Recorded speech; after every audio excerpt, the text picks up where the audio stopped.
Hey, welcome to Inside the Red Zone with Coach Smith and Mrs. Coach Smith. Man, I'm super excited about our first episode ever on our podcast. Man, this is going to be a good one. In today's podcast, you're going to hear a funny football story and the importance of having a game plan for your marriage and life. Um, so at this time, I'm going to turn it over to Mr. Coach Smith. Mrs. Coach Smith. The Mrs. Coach Smith. Hey guys, we are so excited for you to be here with us today. This is episode 1. We are beyond excited about kicking this off. It's actually been something that's been churning in my heart. God gave me a dream over 2 years ago about Coach and I having something together. And so it's been in the works, it's been in the makes. And how many of you can agree that sometimes life has its highs and life has its lows? We have been through the past couple of years, we've been through some winning, good, great wins, and we've been through some losses too, just like you. And so I just know that God's timing is perfect every single time. And it's a divine timing to kick this off. So it's been in the works, it's been in the makes. We got incredible stuff to bring to you.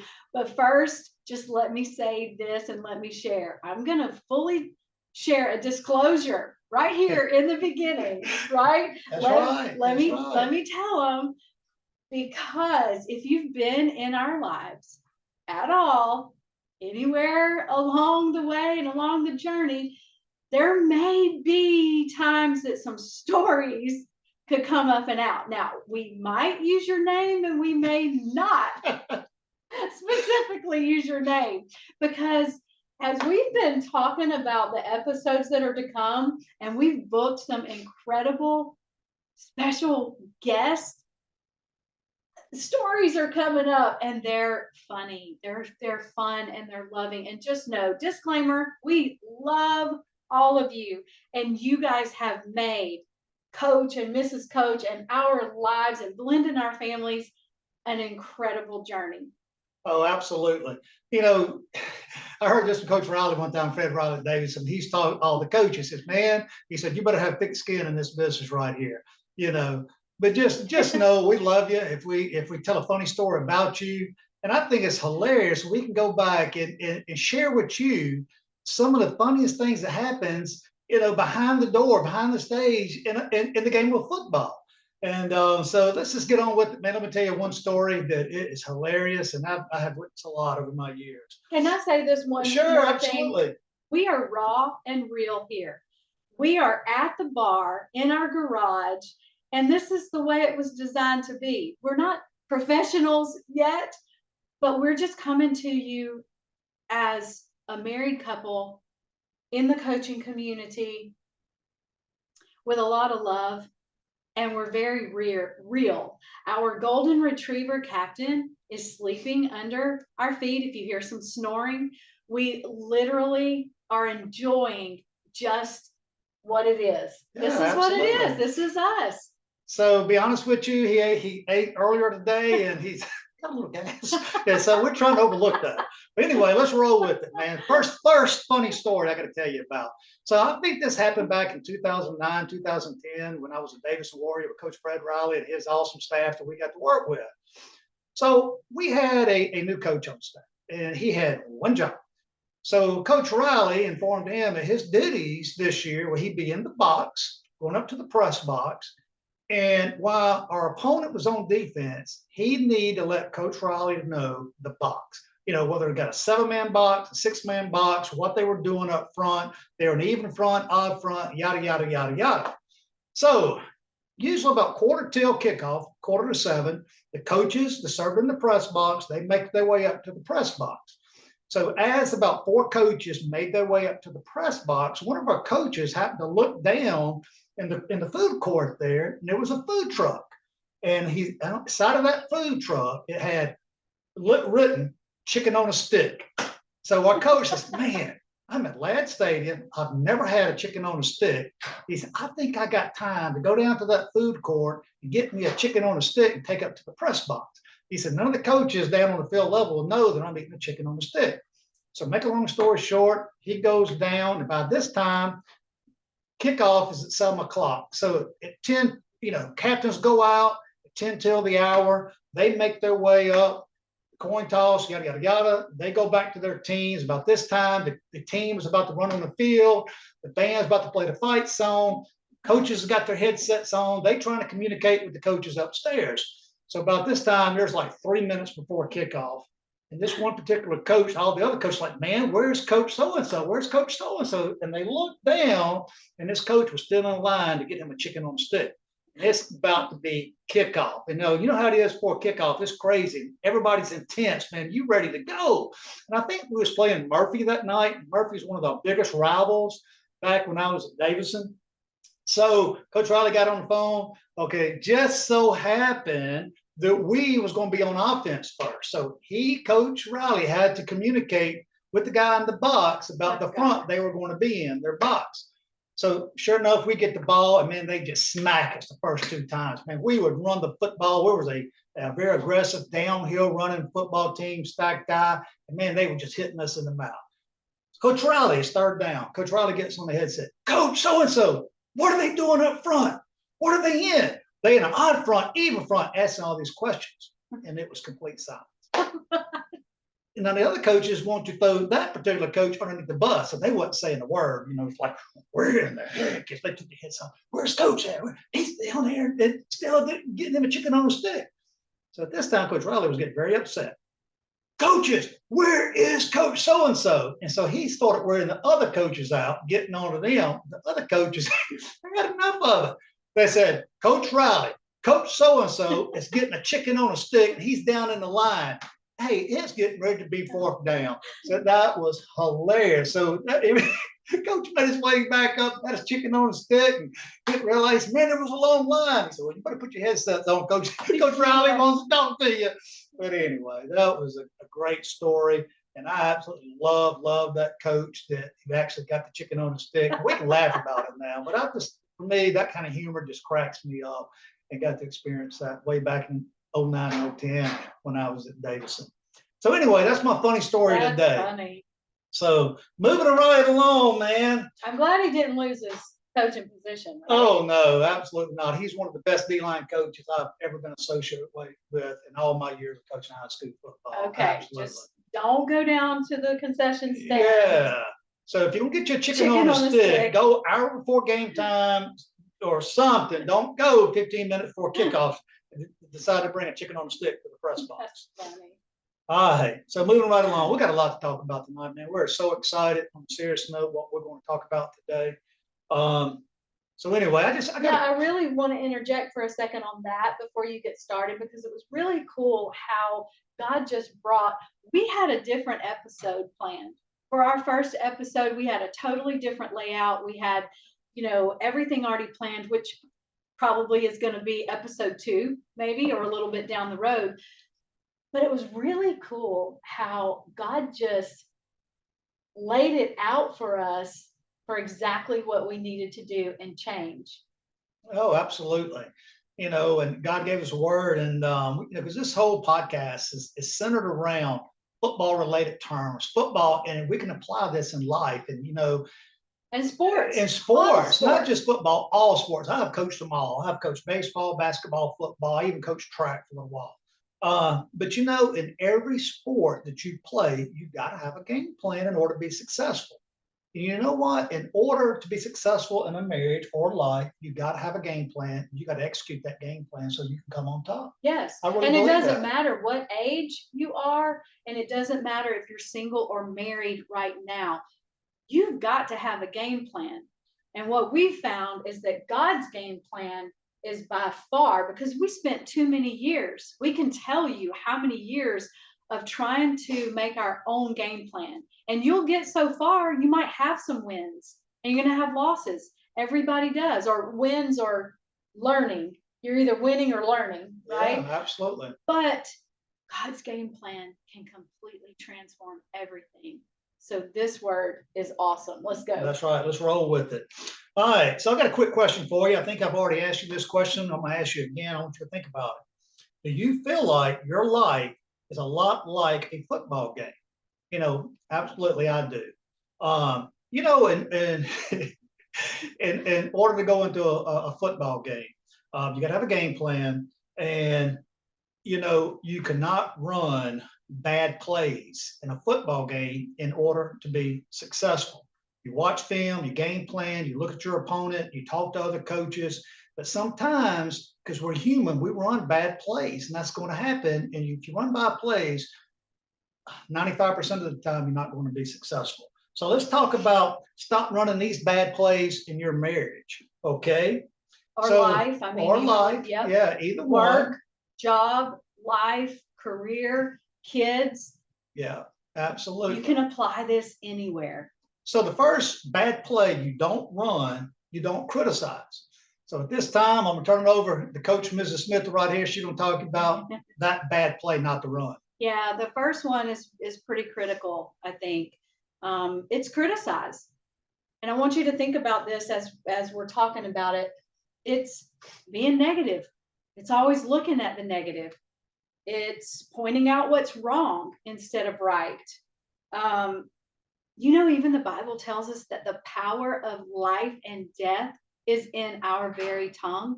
It's in our voice. It's inside of us. And what comes out matters. So, number one, bad play. How to lose is criticize, be critical, looking for the negative. We don't want to do that. That's right. That's a terrible play to run. I promise you, instead of being 2nd and 3, you're going to be 2nd and 13 if you criticize. All right. The second bad play that you don't run in your marriage or life is 50-50. And you don't keep score, and hey, I told you we're going to be real on this podcast. And there was a lot of times when me and Michele first got married, I'm guilty. I kept score. You know what? I did this and I did that. Well, I bought this. Well, I cleaned up. I washed the dishes. I did the grass. And I was keeping score. Hello, anybody else? Way too much. And I promise you, God don't want you to live your life that way. And you keep score and you think everything's 50-50. Okay. It's 100 and 100. Okay. So it's not 50-50. You'll never make it at 50-50. Yeah. I think that may be why so many people, right now they quit and they give up too quickly and too easy because it just doesn't feel right anymore. But it's because they're trying to make it 50-50, even in friendships and relationships, but it should be 100-100. Yeah. And I guess this goes back to your marriage. Live a life of giving and you will have more peace. Give. I mean, you can't outgive God. Whatever you give, you're going to get it back to you tenfold. So as you're giving and serving and all those great things, it's going to come back to you tenfold. So just don't keep score. Don't keep score. And it's 100-100, not 50-50. Yep. All right. Yep. So the number 3 bad play to run in your marriage is when you ignore the little things. Yep. All right, Coach, what you got on that? How to lose your game, man, is ignoring the little things. And this is a big one to me. When you ignore those little things that actually are important to you, because when it's something you can let go, just let it roll off your shoulders, just let it go. But if it's something that really, really is important enough for you to bring to the table, don't let it keep festering and building up to build that rock, to build that wall, because it does. And it also begins to build tension because you've got a thorn in your side, you've got a hurt, and it builds up. And we know this as well. Like, it just comes as a part of the territory in communication that's going to be on the good game plan. But right here, don't ignore the little things. If they're important enough to you, bring them to the table. Yeah, and the little things, it just builds and builds and builds. And I've been guilty of that. Instead of approaching Michele or other people, I have a tendency to be non-confidential or confrontational. Confrontational. Yep. Thank you very much. Teamwork makes the dream work. But anyway, it's just you go ahead and nip it in the bud right then. If it's a little thing, you need to open up and talk about it. Don't let it build. The little things turn into big things, Yeah. big things, and it really It can cause a lot of a trouble lot of when you trouble. just bring it to Yeah, the table in a non-confrontational way, like you said, and get it out. Hey, you said something earlier that really hurt me. Can yeah, we talk about it? yeah. You That's know, right. and once we we learned this little tweak to put us on a positive side of our game plan instead of keeping us in a losing streak or a losing at Yeah. this game. Yeah. All right, so let's move right along. We're going to talk about the fourth bad running play. And this is probably the worst play. It is, in my opinion, the worst play that you can run in your marriage or your life is when you stop trying because there's no hope.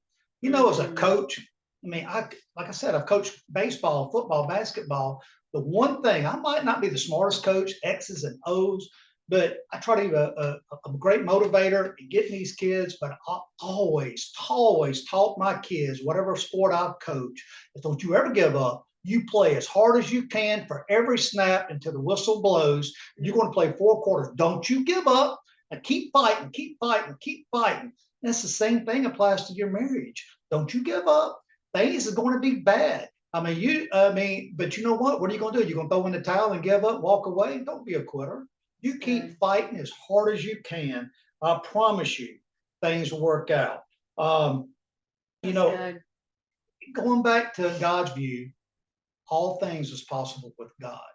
And just remember, one of my favorite scriptures is Proverbs 3, 5, 6. Trust in the Lord with all your heart and lean not on your own understandings. In all your ways, acknowledge him, and he will direct your paths. Yeah, it's so good. And Yes. applying that, not just knowing it, but Yeah. really applying it. And acting on that. Yeah. Yeah. So that's all the bad plays. Hey, man. That's your top four. That's your top four. How to lose. How to lose. Just real quick. Let me touch on those again. Number one, don't criticize. Number two, your marriage is not 50-50. All right. Don't you keep score. Don't ignore the little things. You need to talk, discuss before it becomes a big thing. And the last one, don't you ever quit. Don't you ever give up, especially in life or your marriage. Okay? Yeah. So bad plays in order to lose. All right. So moving. Good. Yeah, man. They're really good. Awesome. All right. So I learned some things there. yeah. Good. Me too. And all you know right. what? When you think that you know it all, that's what I used to tell like a coach. Hey, man, when you think you know it all, you need to get out of it. Yeah. I mean, as long as, I can say I'm a veteran coach now. If I get where I think I know it all, I need to retire and just hunt, fish, and golf, whatever, do more and more. So that's the same thing about your marriage. You always learning, you always working as hard as you can to be the best person you could possibly be. In your relationship with God and your kids and everywhere you can apply that so strong, and it is going to make you better because you're focused on that. Yeah, absolutely. Yeah. So I'm ready for the good. Yeah, man. Good game plan. Let's run the good plan. So, okay, let's go back. This coaching football. Okay, you're game planning for Friday night. You know that you're going to run these particular plays, that you're going to be successful in the run game, the pass game, or whatever. So, and then on Friday night, when you call those good plays and you're successful, it gives you such a sense of accomplishment. It's unreal. It's the same thing in your life, in your marriage. You got to run good plays. So we're going to hit on 4 plays you should run in your marriage and your life. For the winning plays. The winning plays. All right. So I'm going to turn it over to Mrs. Coach right here. And the first winning play that you should run in your life or your marriage is leave. Leave all behind. Anything that would not be encouraging, inspiring, uplifting, and leading you closer to Christ or closer to each other, leave it. Leave it behind. That's right. Absolutely. Genesis 2:24 even talks about, the man leaving his father and mother and coming together and cleaving to his wife because the two become one. It's that important that you place each other as the highest priority under God first, but then it's going to be your spouse. Do not allow anything to come before your spouse after Jesus, right? So Absolutely. leave any hobbies or job or career or friends. Put God first, your spouse second, because you're building a solid team, a solid foundation and team right there. Man, what a great play. I think I would run that play on first down to get ahead. Ah, man, let's go, baby. I'm Let's getting ready to go. go. Instead of first and 10, I'm getting ready to be, or second and 10, I'm getting ready to be second short if I run that play. I promise you. We're getting ready to get a first down. Eventually, we're going to score a touchdown. That's right. All right. So the second one, a great play to run is connect. Is connect. And this requires action. I mean, you cannot connect sitting on the sideline. That you got to get up and go. And what I mean by connect, you got to find things that you can connect with your spouse with, and do things together. And, I have things I like to do. We're all human. We're all interested in different things. I wasn't a big golfer coming up, but I love to hunt. I love to fish. I love to camp. I absolutely love college football and all sports. Go watch sporting events. That's something I enjoy doing.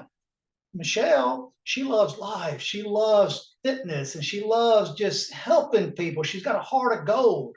But you know what? We come together and connect and find some things that we do together. This podcast, we're connecting together. We're sharing. We're doing this together. This is an example of how we're connecting. So you got to find something that you and your wife connect on each other as you go through life, Yeah, go through your marriage. absolutely. I mean, for coaches and coaches' spouses, like life is hard as it is. I know that there are some of my friends that tell me they could not do what I do. Um, we go in season from August to November, of course, where it's dead on. We're in the season, we're in the game of life, and I love it. But I know that that's his on season. I don't come to him with major, issues, minor issues. I try to handle everything about the kids in the household and stuff and take that pressure off of him. But our kids aren't little either. We don't have small children. They're adults now. So that's a little bit different. But he goes straight from football into hunting. That's another passion. He loves that. And I know that. And I knew that when we came together. So honestly, from August to the mid of February, we just pass. We pass each other. We don't get to travel. We don't get to plan anything major. Sometimes he has to miss even major events. There's been weddings he's had to miss or life events because it's game time. It's on season. And I know and understand that. So I asked God early on to give me something for me during that time that he wanted me to do to focus on. And I've been cultivating that in the past few years. And I've really enjoyed that and what God's doing in my life there. But he's exactly right. I can't wait until, February, and I do go hunting with him. I do go hunting and fishing and all the things. And my favorite thing to do with him is meet him on Friday nights. We met on the 50-yard line. We married on the 50-yard line, and we'll have an episode about that later. Yeah. But we still date on the 50-yard line, and I meet him there and I cheer him on, and I love that. How can you tell a coach's wife normally? You look in her closet. She's got all the school colors. Like my closet, my shoes, my everything. I'm a coach's wife because I'm going to support him wherever he's at and what he's doing because I know that's his calling and passion. And that's what he does for me. But we had to allow the Holy Spirit to cultivate that in us because it could have really been a thorn in the side. I know some coaches' wives that struggle with how long they're gone, how much it takes, how intense the season is. And now it's pretty much year round. Yeah. But getting back to the point of having your things together and then ask God to give you something in the season for you. Yes, that's as well. that's so good.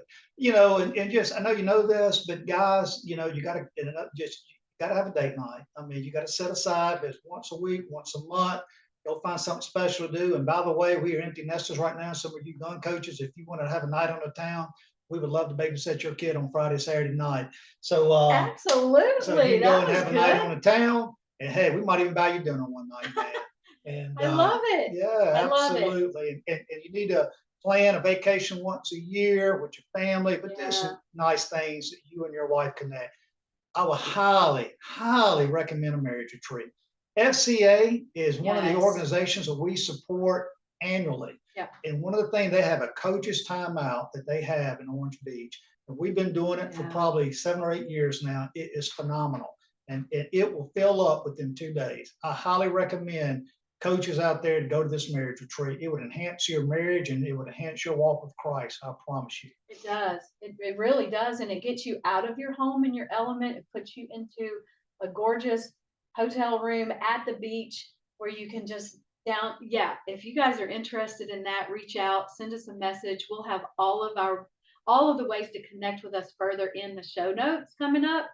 But FCA has a phenomenal coaches timeout, coaches and wives timeout. That's coming up actually.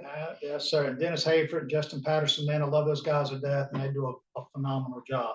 All right, moving right along. Get back on our game We plan. got to get back on our game plan. That's So right. we have ran really 2 good plays, man. Lead, and the other one's connect.